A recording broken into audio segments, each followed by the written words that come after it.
their openness and willingness to share their story really touched me personally and professionally, and I'm really thrilled to invite up to speak Arthur Slater and Sandy Klossick to share Margaret's story. Thank you so much. Okay.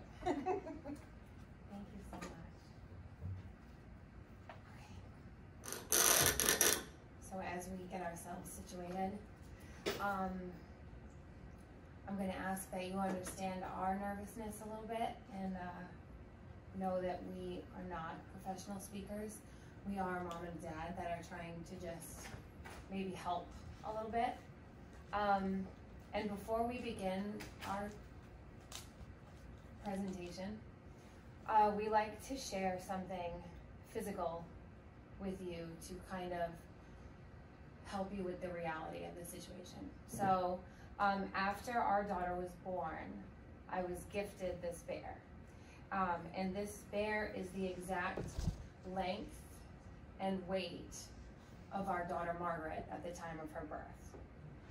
So it just kind of feels nice to hold her. And I give her love, and I'm going to pass her love to you. And if you can just take a minute and pass some love to her for us so that we can have the strength to continue doing the work that we're doing for other families of loss. So I'm going to start, I'm going to send Margaret over to this corner and just feel her and love her and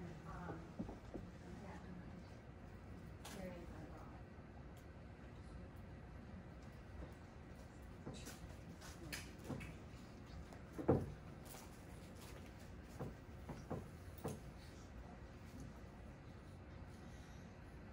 Okay, good morning.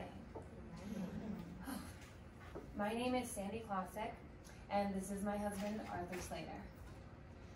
Thank you so much for allowing us to be here today and for listening to what we have to say. This can be a very difficult topic for some people, especially those of you that may have had losses of your own, or if you are currently pregnant right now. If at any time during our presentation you feel like you need to step out of the room and take a breath or excuse yourself, please do so and know that we understand. We'd like to start by telling you our story and giving you a look at the reality of pregnancy loss. And then we're going to spend some time on why we're really here, to show our appreciation for you, the nurses, to tell you what our nurse did right every step of the way to make our experience filled with compassion, patience, understanding, and most importantly, knowledge. We hope that you will be able to take something from us this morning and feel more empowered to take on those really difficult cases when the baby does not survive. So we're pretty much your basic average American family. We were married in 2008, welcomed our first daughter in 2009. After seeing how much we loved being her parents, we knew that we wanted more children. Our second daughter came in 2013. By early 2016, we were ready to start trying for our third. When we got the positive pregnancy test in April of that year, we were over the moon. We told our families immediately, but didn't make the public announcement until after 12 weeks. Once we passed that point, and we felt we were in the clear, we let everyone else in on our excitement. Just before 20 weeks, we went to the anatomy scan and a level 2 ultrasound. We had asked the ultrasound tech to write the baby's gender on a piece of paper and then put it in an envelope for us. We have some sound. Hello. After we went to the 3D ultrasound, this building was where we did it. So we opened the envelope and now we're going to find out. It's a boy! Is it really a boy? It is? Oh. Is it another girl? Is it really another girl? Oh my. It's another girl. What do we think about that? How are you doing, Dad? I'm doing good. Are you excited? 3 girls. We took our daughters to the store so they could each pick out outfits for their new baby sister. We discussed who would share rooms and where the new baby would sleep. We started planning our future as a family of 5. That is until September 26th, 2016. I went in for another ultrasound, and the doctor said that my daughter was measuring a bit smaller than they expected her to be for 29 weeks. I could feel her moving every day and had no other indications that something might be wrong. It was suggested that I return in 4 days to have a non-stress test. I wasn't really even concerned because I was in the 3rd trimester. Even if they had to take her now, babies born at almost 30 weeks have a great chance. I felt fine. I felt confident. I heard her heartbeat that day. Things were going to be fine. That Friday morning, I dropped off my oldest to kindergarten and left her little sister with the babysitter.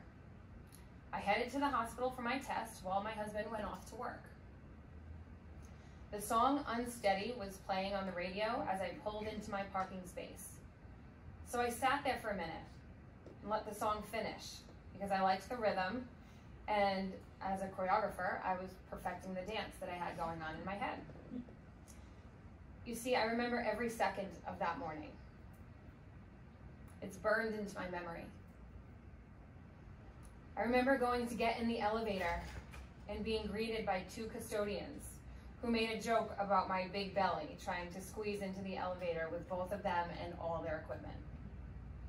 They wished me luck as I stepped out into the hallway where I ran into the doctor that had delivered my second. He was so happy to see me in my ginormous state. I remember the nurse, Barbara. She took me into a room and brought the Doppler over to get a quick check of my daughter's heartbeat before beginning the test.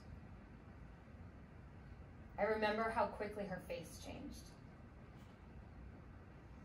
She told me that she wanted to check on a different machine and came back into my room with my doctor and a portable ultrasound. That's when the doctor said it. The words that will haunt me for the rest of my life. I am so sorry, Sandy. There is no heartbeat. Your daughter is passed. From there, everything else is a little fuzzy. I know that I was induced at 8 p.m. on September 30th, and after 12 hours of the most painful and difficult labor, I gave birth to a beautiful, perfect baby girl in complete silence. We were very lucky to have delivered on that day and with that staff. They were perfect for us. Our experience was calm and loving, with nurses and doctors that clearly cared about what we were going through. They are the reason we are so passionate about sharing our story. Barbara was at our side when we needed, but she knew when to give us time alone to just be together as a family. She held our daughter.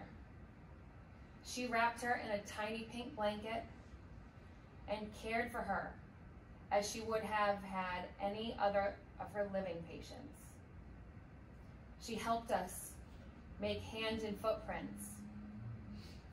She held my hand as I cried. She made phone calls for us, to our priest, to the funeral home, to a photographer. She went above and beyond, and we could not be more grateful. We never felt rushed. When I was scared that Margaret was bleeding, she came in and cleaned her up with me. She comforted me, reassuring me that Margaret couldn't bleed. She put a little purple hat on my baby's head and told me how sorry she was that was happening to us. She never said, things are going to be okay. Because it wasn't.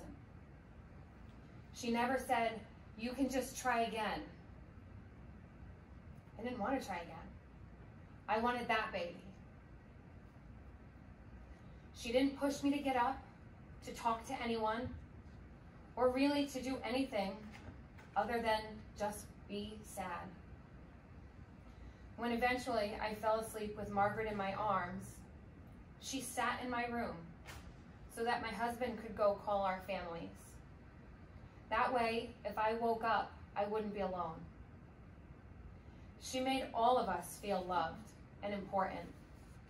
She respected our wishes, made suggestions to us based on what had worked for others in our situation, and did it all with a kind and soft tone that was just so comforting. We believe that every parent suffering the loss of a child should be treated with the same amount of care and patience that we were. The care that family receives in time of loss matters so much, because what happens on that day creates the only memories you will have of time with your baby. That day is their entire story. It will be the only memories of their son and daughter. Because after that day, their child will be buried, cremated, or otherwise gone forever. So you truly need to take every ounce of care to be sure that things are done right in those moments. Grieving the loss of a child is a constantly changing experience that is unique to each family going through it. What the parent wants right now may be different from what they want in an hour. And what worked for the last family may not be right for the patients you have in front of you now. Typically, we don't know what we want or what we need. We hopefully are going through this for the first and last time. We're looking to you for guidance and support and knowledge. What are we supposed to do now? How am I supposed to act or behave or feel? We are looking to you saying, please help me. Tell me what to do. How can you assist with that in a gentle and knowledgeable way without overstepping? Because it's a very fine line. As a partner, things are a bit different. Feeling helpless and not knowing how to help is excruciating. I wanted to help badly and I couldn't. The emotional trauma of losing a daughter, but also not being able to help the person I love and care for weighs much on me today. The grief, sadness, and desperation to fix this situation and not knowing how to handle any of those feelings left me lost. Can't tell you what I needed in that moment, but I wish I had a suggestion that could help for now, but all I can offer is remember that partners and dads are. Before you send anyone home, please make sure they know what's to come. They will bleed for weeks, just like any other person that delivered a baby. Their milk will likely come in and be quite painful. They can choose to dry up their milk or pump and donate it. They will go back to a 6-week postpartum checkup and sit in a waiting room with pregnant women all around them, with babies in car seats, and they will wish they were anywhere else. They should be watching for signs in themselves and in their partners for depression and PTSD. Give them the names of local grief counselors, local funeral homes that do free burials for children. Many do. Let them know about support groups in the area or online. Be the person that knows the answer. We want to help you, the nurses, by giving you the tools and support that you need to handle these delicate situations. Your job of being there medically and emotionally for that family that has just lost their baby is not an easy one. It certainly can't be easy to move on to the next patient or to head home to your own family after just spending an entire shift comforting the family of a deceased child. So what can we do for you? Cuddle cots help by giving you everything you need, help keep the baby in the room after they are born. It will help keep the child cool so they can stay with their families for extended periods of time without being sent to the morgue. Tea for the Soul is a program here at Women and Infants Hospital as a way to recognize those hardships and show appreciation for the work you are all doing. It's a simple thing to let you know people care. We would love to see a space created where nurses can go and have their moment to process what has happened before having to move on with your shift or your day outside the hospital. Taking time as a medical provider to grieve or heal is also important. Understanding that even for you, it will be emotionally trying and difficult. Support from one another is key in this as well. You are there for your colleagues out in the hall, and they can better serve the families that need them to be strong. I want you to know that I get what a pressure-filled and difficult job you have, and grateful that you're there.